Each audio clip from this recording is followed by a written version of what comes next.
সুপ্রিয় দর্শক মণ্ডলী, সকলে কেমন আছেন? আশা করি সকলে ভালো আছেন। তো আপনারা দেখতেই পাচ্ছেন আমি এখন চলে এসেছি বিশাল একটি মাঠে, যে মাঠে ধান প্রায় পাকার মুখে। তো আল্লাহ যদি মেহেরবানি করে তো দু একদিনের ভিতরেই ধান কাটার ঘুম চলবে। অলরেডি অন্যান্য মাঠে ধান কাটার কাজ চলতেছে। তো এই বছরে ধানের ফলন দেখেন, এ মাঠে এবার ধানের কি অবস্থা দেখেন, খুবই সুন্দর ফলন হয়েছে এবং খুবই ভালো ফসল কৃষকরা আশা করছে।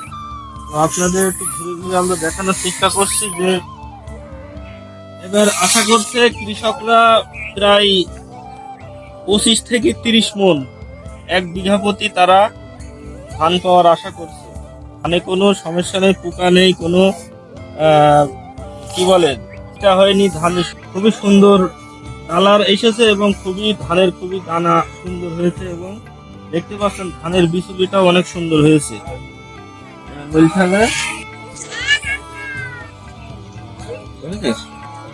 তো আল্লাহ যদি রহমত করে, এই যে হাজার হাজার বিঘা ধান, কোনো যদি ঝড় তুফান বৃষ্টি শিলাবৃষ্টি না হয়, তো কৃষকরা অনেক সুন্দরভাবে যদি ধানটা গুছিয়ে বাড়ি নিয়ে যেতে পারে, তো অনেক উপকার হবে কৃষকদের। এটাই কৃষকরা আশা করছে। তো আপনাদেরকে আর একটু দেখাই ধানের মাঠটা ঘুরিয়ে ঘুরিয়ে।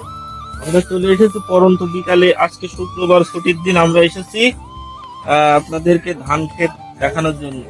ওই জায়গায় একজনের পেঁপে গাছ আছে, পেঁপে গাছে পেঁপে গাছে পেঁপে ধরেছে, দেখতেই পাচ্ছেন হেবি সুন্দর সুন্দর পেঁপে, পাকা পেঁপে, লাল টস টস করছে, কিন্তু খাওয়ার কোনো লোক পাচ্ছে না খুঁজে।